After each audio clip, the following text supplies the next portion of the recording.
अस्सलाम वालेकुम students, open your books page 151। इसमें आज आपने रिमेनिंग टॉपिक पढ़ना है। वेरिएशन इन एटमॉस्फेरिक प्रेशर का जो रिमेनिंग टॉपिक है वो आपने पढ़ना है। तो इसमें मैंने आपको ये हेडिंग्स लिखवाई थी, ठीक है। इस पैराग्राफ के ऊपर ये हेडिंग आती है, इस पैराग्राफ के ऊपर ये वाली इंक्रीज़ इन एटमॉस्फेरिक प्रेशर ये हेडिंग आती है।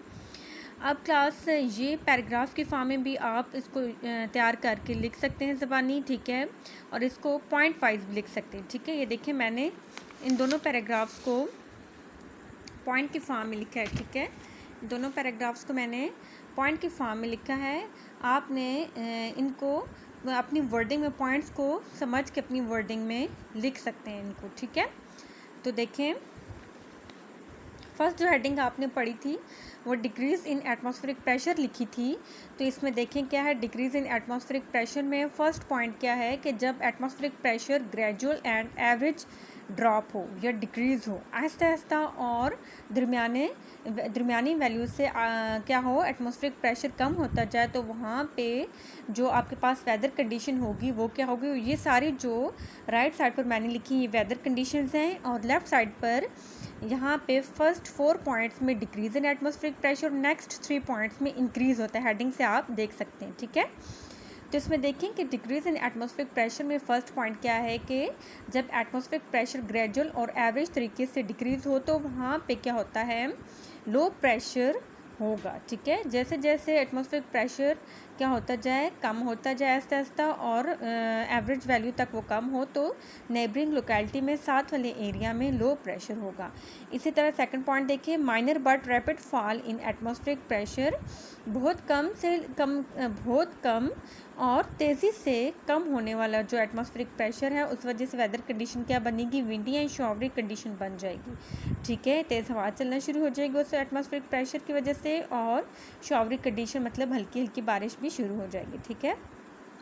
फिर थर्ड में देखेंगे, अगर यहाँ पे normal decrease in atmospheric pressure हो तो वहाँ पे ठंडी हवा चलेगी और बारिश होगी, यानी यहाँ पे वेदर कंडीशंस बता रहे हैं, ठीक है।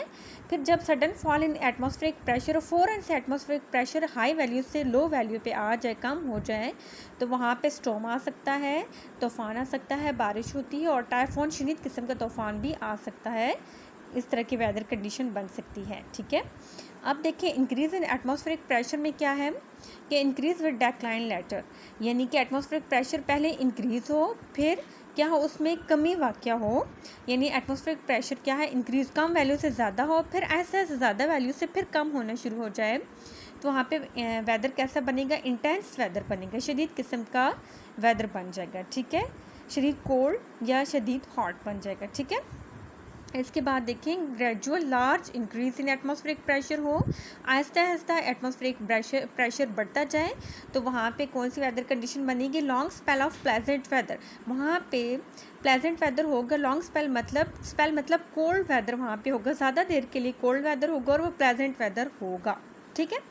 इसके बाद देखें, थर्ड पॉइंट क्या है, रैपिड इंक्रीज़, ठीक है।